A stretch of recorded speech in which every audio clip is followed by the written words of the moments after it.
4,000 against 35,000. The mathematics predicted annihilation. Total. Absolute. The kind that erases bloodlines and silences languages forever.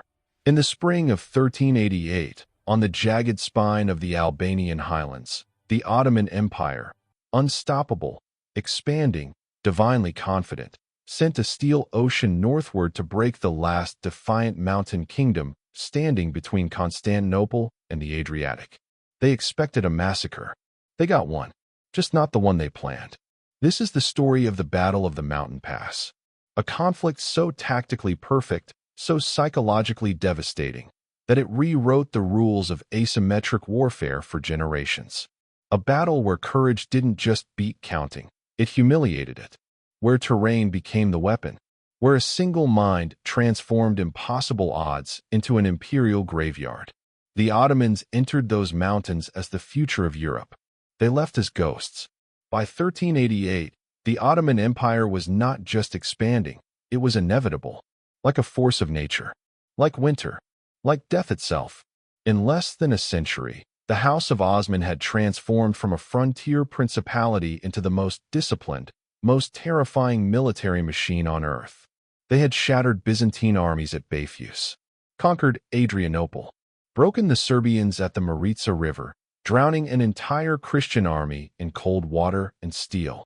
The Janissaries, slave soldiers taken as boys, converted, conditioned, perfected, were the most feared infantry on 2 continents. They did not retreat. They did not break. They did not lose.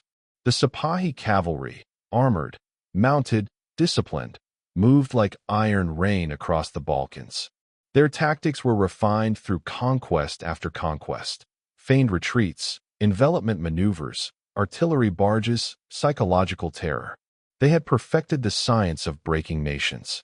Behind them came the infrastructure of empire. Supply trains that stretched for miles, siege engineers, administrators ready to impose order on the rubble. The Ottomans didn't just conquer, they absorbed. They erased. They remade the world in their image. And in 1388, they turned their gaze toward Albania.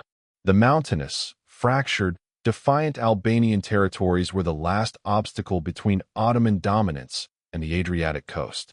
Control Albania, and the empire could threaten Venice, destabilize the Papal States, choke European trade routes, and complete the strategic strangulation of Christendom's eastern frontier. Sultan Murad I dispatched Hayreddin Pasha, one of his most experienced commanders, with a force estimated at 35,000 men. Infantry, cavalry, archers, engineers. An army so large it blackened the horizon, so confident it barely scouted ahead. The chronicles don't tell you this. The Ottomans expected no resistance. They were marching to collect a territory, not fight a battle. Against this steel avalanche stood one man, John Castrioti, Lord of the Albanian Highlands. Not yet the legend. Not yet Skanderbeg. That title would come later, earned in blood and myth. In 1388, John was a regional lord holding a network of fortified mountain passes against an empire that had broken every army it faced. He commanded roughly 4,000 men, feudal levies, mountain warriors, men who knew the terrain like their own skin but had never faced the disciplined brutality of the Janissaries. John Castrioti was not supposed to win. He was supposed to delay, to slow the inevitable, to buy time for his family, his people, his culture to survive one more season before the empire devoured them whole. But John was not interested in delay. He was a tactician, a patient predator, a man who understood that empires, for all their power, carried a fatal weakness, arrogance. They expected submission. They expected terror. They expected the mathematics of warfare to hold true. John intended to break mathematics itself. The chronicles don't tell you this. John had been preparing for this moment for years. Every mountain pass surveyed, every ambush point memorized, every weakness in the Ottoman war machine cataloged and studied. He knew they would come in spring, when the mountain snows melted and the passes opened. He knew they would march in overwhelming force, convinced that numbers alone would shatter resistance. He knew they would underestimate the mountains. And he knew that underestimation was a blade he could drive into the empire's throat. April 1388. The Ottoman army entered the Albanian highlands like a river of steel. 35,000 men moving in disciplined columns through narrow mountain passes. Hayreddin Pasha at the vanguard, confident, experienced, expecting token resistance from scattered mountain tribes before the inevitable surrender. The terrain changed everything. The highlands of northern Albania are not gentle hills. They are vertical fortresses, jagged ridges, narrow defile where 10 men could hold back 100. Forests so dense they swallow sound. Rivers that carve gorges 1,000 feet deep. In these mountains, cavalry loses its mobility. Infantry loses its cohesion. Supply lines stretch thin and vulnerable. An ambush becomes art. John Castrioti watched the Ottoman army from the high ridges like a wolf watching a herd enter the kill zone. He did not attack immediately. He watched. He waited. He let the Ottoman columns stretch and thin, threading deeper into the mountains, confidence growing with every uneventful mile. Let them believe the Albanians had fled. Let them believe the campaign would be a bloodless march to the coast. The chronicles don't tell you this. John positioned his 4,000 men across 3 critical passes. Not to defend, to trap. Small units, 50 men, 100 men, moved through the forests like shadows. They knew every trail, every ridge, every choke point. They carried minimal supplies, moved in silence, communicated with signals invisible to outsiders. They were not soldiers in the European sense. They were hunters, and the mountains were their hunting ground. Hayreddin Pasha made his first mistake. He divided his forces. A standard Ottoman tactic when occupying territory, split the army into mobile columns to cover more ground, pacify multiple regions simultaneously, prevent enemy concentration. But in the mountains, division meant vulnerability. Each column became isolated, unable to support the others. Communication broke down. Scouts disappeared into the forests and never returned. The hunter was closing the trap. The first Ottoman column died without seeing their killers. 2,000 men, infantry and light cavalry, pushing through a narrow pass hemmed by cliffs on both sides. Dense forest above, a cold stream below. The perfect road to nowhere. They were halfway through when the mountains came alive. Arrows, hundreds of them, not from ahead or behind, but from above. Albanian archers positioned on the cliffs, shooting down into the packed column where every arrow found flesh. The Ottomans raised shields, formed defensive lines, tried to return fire at enemies they could barely see through the trees and smoke. Then the rocks came. Boulders, tree trunks, debris pried loose from the cliffs above, crashing down into the column, smashing formations, crushing men and horses, blocking the narrow pass in both directions. Panic spread faster than fire. Soldiers scrambled over their own dead. Officers shouted orders no one could hear over the thunder of stone and screaming. And then John's warriors descended, not in formation, not in disciplined ranks, in swarms. Small groups of men moving through the chaos with axes, spears, short swords designed for close combat. They knew the terrain. They knew where to strike. They hit command groups first, killed the officers, the bannermen, anyone coordinating resistance. The Ottoman infantry, elite in open battle, found themselves fighting individual duels in a vertical labyrinth where discipline meant nothing and terrain meant everything. The battle lasted less than an hour. When it ended, the pass was a graveyard. 2,000 Ottoman soldiers dead or captured. Weapons, armor, supplies, all taken. The survivors fled south, carrying tales of forests that bled men and cliffs that rained death. Hayreddin Pasha received the news with disbelief, then rage. The chronicles don't tell you this. The loss of 2,000 men meant nothing strategically. The psychological impact meant everything. Hayreddin Pasha was no fool. He had fought the Serbs, the Bulgarians, the Byzantines. He understood mountain warfare. He understood ambush. And he understood that the Albanian victory, however impressive, was tactically limited. Guerrilla forces could harass, delay, inflict casualties, but they could not stop a determined empire with 5 times their numbers. So Hayreddin adapted. He consolidated his remaining forces, 33,000 men, and reorganized for deliberate, methodical advance. Scouts in force, vanguard heavy with janissaries, flanking parties on every ridge, engineers clearing potential ambush sites, supply trains protected in the center. This time, there would be no surprises. This time, they would crush the Albanians with overwhelming, professional force. The Ottoman army moved north again, slower now, cautious, probing every defile before committing. Hayreddin chose his route carefully, a wide valley with multiple exit points, open ground where his cavalry could deploy, high visibility to prevent ambush. But John Castrioti was thinking 3 moves ahead. The chronicles don't tell you this. John never intended to fight the entire Ottoman army in open battle. That would be suicide. Mathematics would reassert itself. Discipline and numbers would crush courage. No, John's strategy was surgical. Isolate, ambush, retreat, bleed them, force them deeper into hostile terrain, stretch their supply lines, exhaust their morale, make the empire pay in blood for every mile until the cost exceeded their will to continue. Classic asymmetric warfare. Vietnam before Vietnam. Afghanistan before Afghanistan. But with one critical difference. John was not buying time.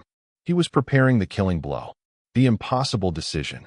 By late April, Hayreddin Pasha was winning, or so he believed. His army had advanced 50 miles into the highlands. Albanian resistance, while fierce, had been unable to stop the Ottoman advance. Villages fell. Fortresses surrendered. The mathematical inevitability of empire reasserted itself with every mile gained. But Hayreddin had not found the Albanian main force.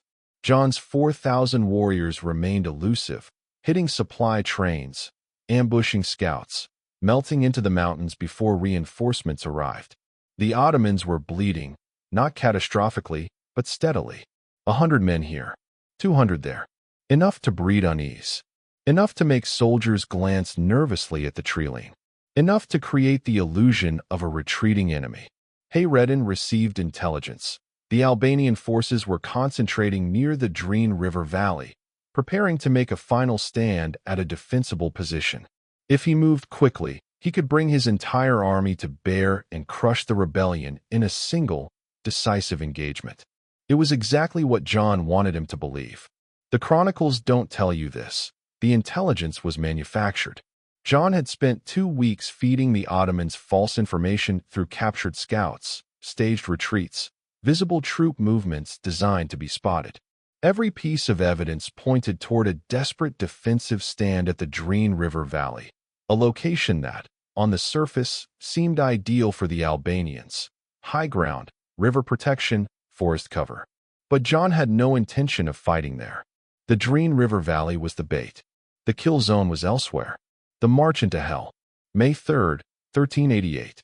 Hayreddin Pasha committed his entire force. 33,000 men marching in full battle order toward the Drine River Valley. This would be the decisive battle. The final confrontation. The Ottomans expected a desperate defensive stand. Albanian warriors dug in on high ground, fighting to the last man before inevitable defeat. They expected to break an army. Instead, they walked into a massacre. The approach to the Drine River Valley required passing through a series of narrow gorges, longer than the first pass, but wider, seemingly manageable for a large army. Hayreddin's scouts reported the gorges clear, the flanking ridges secured, the path forward open. The scouts were wrong. Not through incompetence, through deception. John's warriors had spent days camouflaging their positions, not on the obvious ridges where Ottoman scouts expected threats, but higher, deeper into the forest, in positions that required climbing sheer rock faces to reach. Positions impossible for a conventional army, but second nature to men raised in these mountains. The Ottoman army entered the gorge system at dawn. Fog hung thick in the valleys, the kind of mountain mist that muffles sound and reduces visibility to 50 feet. The columns stretched for miles. Infantry at the front, cavalry in the middle, supply wagons at the rear. Moving slowly, cautiously, but moving. By midday, the entire Ottoman army was inside the trap. And then the mountains closed. The mountain's teeth. It began with fire. Not arrows. Not stones. Fire. Albanian warriors had spent weeks preparing the gorge. Dead wood and pitch stacked at key points. Dry brush positioned in choke points. Oil-soaked timber ready to ignite. When John gave the signal, a single horn blast echoing through the valley, 50 fires erupted simultaneously. The gorge filled with smoke. Thick, choking, blinding. The Ottoman column halted, confused, officers shouting orders lost in the chaos. Soldiers raised shields against an enemy they couldn't see. Cavalry horses panicked, throwing riders, trampling infantry. The tight formations, perfect for open battle, became death traps in the smoke-filled gorge.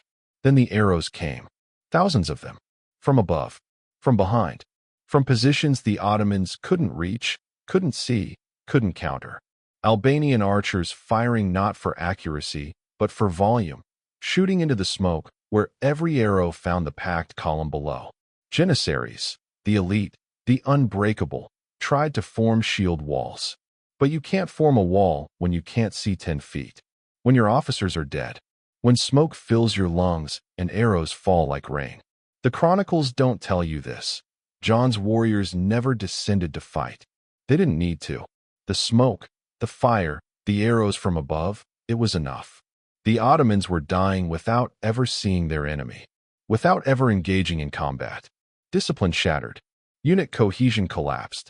Soldiers abandoned positions, trying to find clear air, trying to escape the killing ground.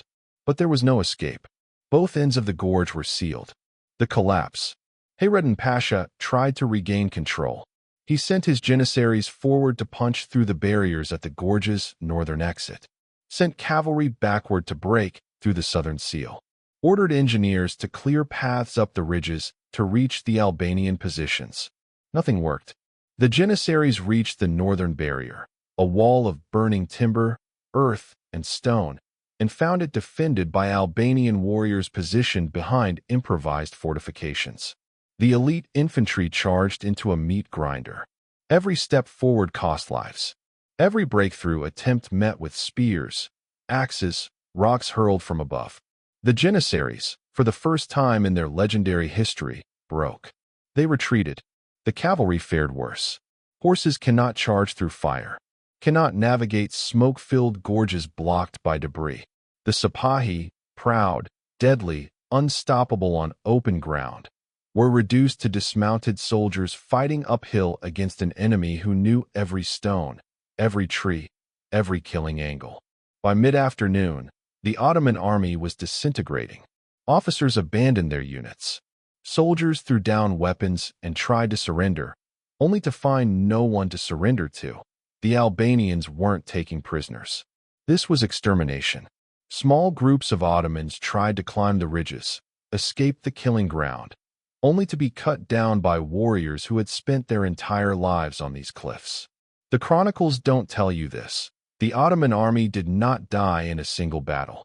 It died in 1,000 small slaughters spread across 5 miles of gorge. Hayreddin Pasha, veteran of a dozen campaigns, realized the truth. He had led his army into a graveyard. Every tactical principle he knew had been inverted. The enemy held the high ground, controlled the terrain, used fire and smoke as weapons, attacked without ever committing to a decisive engagement that Ottoman numbers could counter. He made the only decision left: retreat. Abandon the gorge. Abandon the dead. Abandon supplies, siege equipment, wounded. Save whatever remained of the army. Get out of these cursed mountains before the entire expedition disappeared into legend. But John Castrioti was not finished. The pursuit.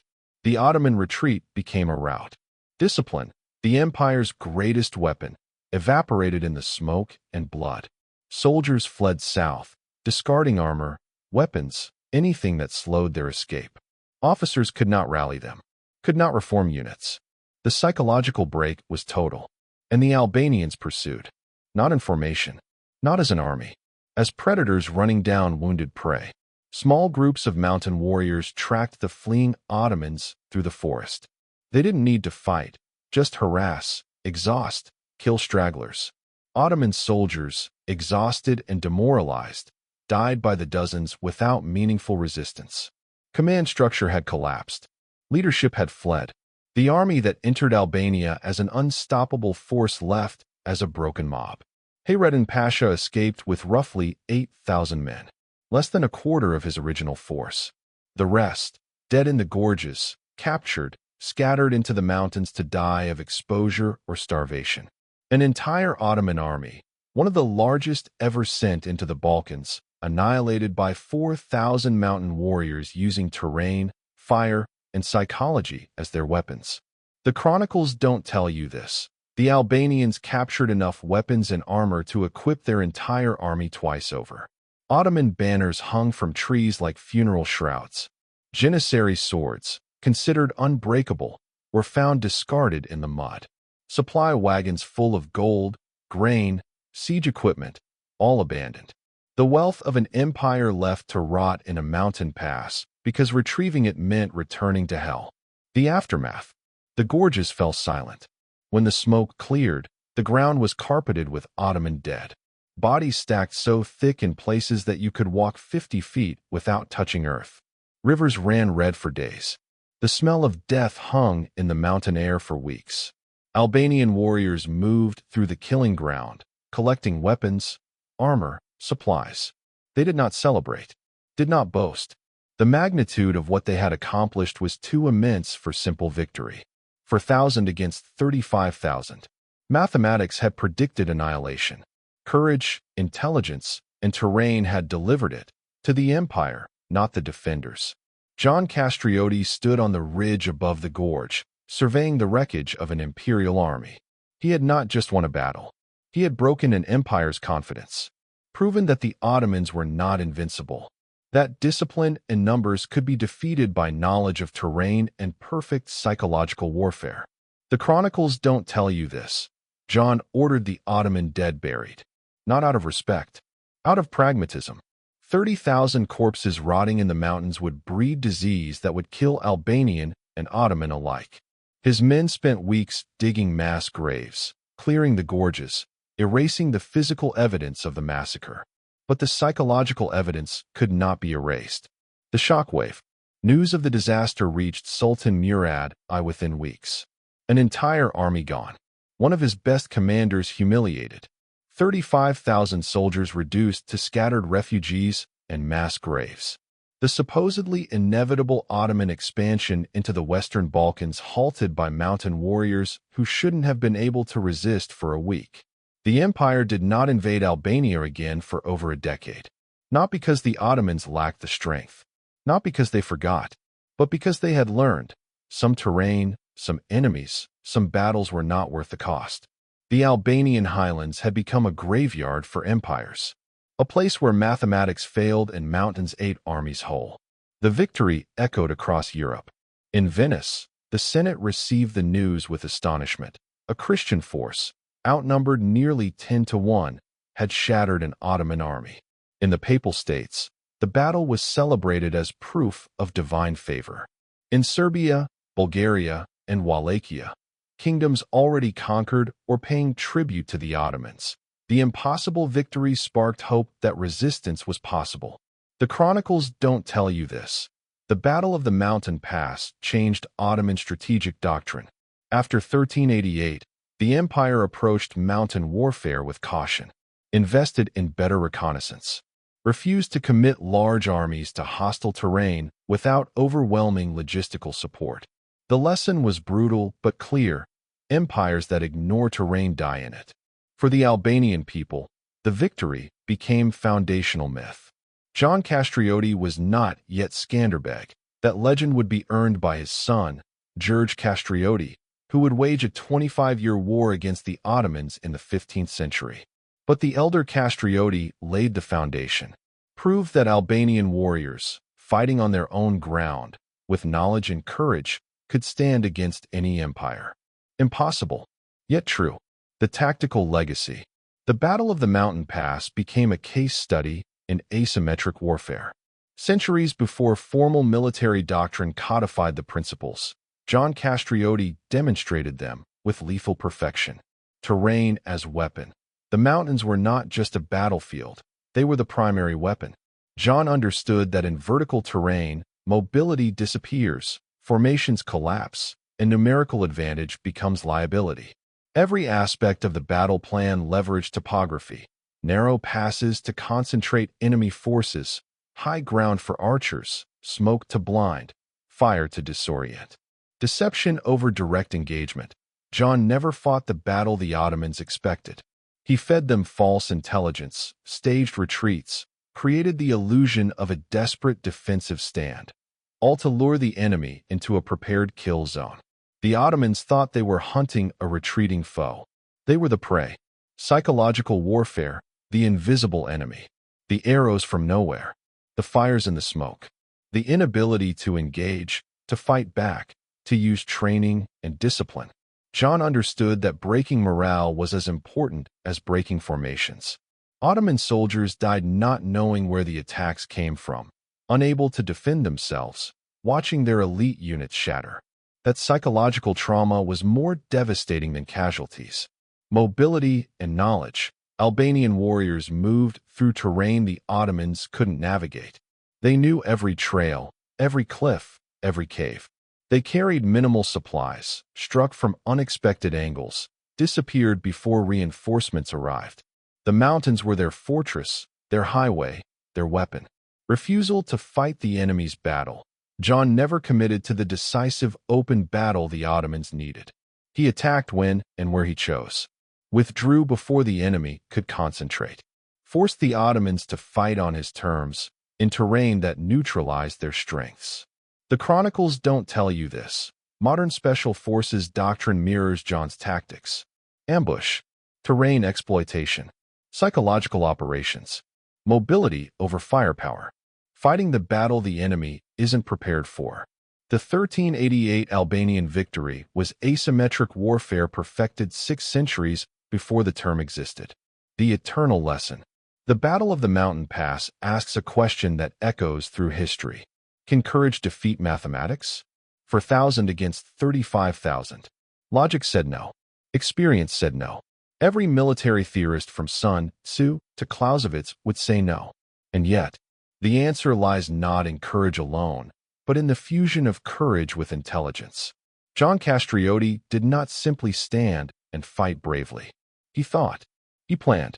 He understood his enemy's psychology, strengths, weaknesses. He transformed limitations, small numbers, minimal resources, no cavalry, into advantages by choosing terrain where those limitations didn't matter. He fought smarter, not just harder. The chronicles don't tell you this. Intelligence is the ultimate force multiplier. Not weapons, not numbers, not even courage. Intelligence, the ability to see the battlefield clearly, anticipate enemy decisions, exploit psychological vulnerabilities, turn terrain into weapon. That is what separates survival from annihilation when facing overwhelming force. The Ottoman Empire was not weak, not incompetent, not unprepared. They were the most advanced military power on earth. They had better equipment, better training, more experience. They had everything except knowledge of the specific battlefield and understanding that their enemy would refuse to fight on Ottoman terms. And that was enough. The mountain remembers. Today, the Albanian highlands remain. The passes where 30,000 Ottomans died are peaceful now. Forests have reclaimed the killing grounds. Rivers run clear. No markers identify where empires came to die. But the mountains remember. In Albanian culture, the Battle of the Mountain Pass is more than history, it is identity. Proof that small nations can defy empires. That courage and intelligence can overcome impossible odds. That terrain, knowledge, and will can shatter the mathematics of annihilation. John Castrioti's tactics were studied by his son, George, who became Skanderbeg, Albania's greatest hero. The lessons learned in 1388 were refined, expanded, turned into a 25-year campaign that held off the Ottoman Empire through the mid-15th century. Father and son, 2 generations, using the same principles. Know your terrain, fight smarter, refuse the enemy's terms. The chronicles don't tell you this. The Ottoman Empire eventually conquered Albania. Not in 1388. Not for another century. But eventually, the empire's resources, persistence, and willingness to pay any cost overwhelmed Albanian resistance. Mathematics reasserted itself, not in a single battle, but across decades of grinding attrition. Yet the lesson survived the conquest.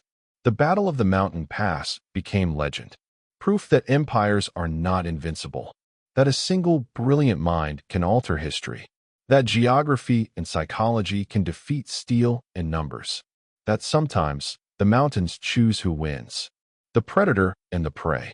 In the end, this is a story about underestimation.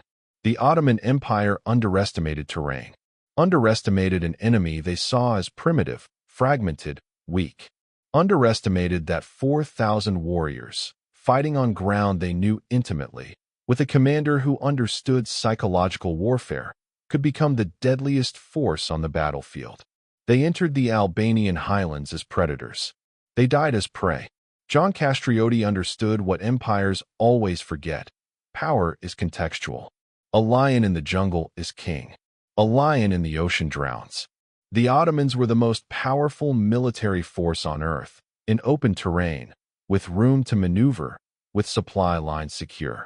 In the Albanian mountains, they were slow, blind, vulnerable. And John Castrioti was patient. He watched the steel ocean flow into his trap. He waited until retreat was impossible, until the enemy was committed, until discipline and numbers became liabilities instead of strengths. Then he closed the jaws. 4,000 against 35,000. Mathematics predicted annihilation. The mountains delivered it. To the empire, not the defenders. Impossible, yet true. The Albanian victory in 1388 stands as one of history's most stunning reversals of military logic. It demonstrates that battles are not won by numbers alone, but by the intelligent application of terrain, psychology, and timing. John Castrioti did not defeat the Ottoman Empire. The empire would endure for centuries, but he defeated an Ottoman army. He proved that invincibility is an illusion, that arrogance creates blindness, that small nations, fighting with intelligence and courage on their own ground, can shatter empires. The lesson echoes through history. At Thermopylae, at Teutoburg Forest, at Agincourt, at Isenwana. Wherever overconfident powers marched into hostile terrain against enemies they underestimated. The mathematics of war are not linear. They are psychological, topographical, moral, and sometimes, for 1,000 warriors with knowledge and courage are more than enough. Against 35,000 who believe victory is inevitable. The mountains remember. We should too.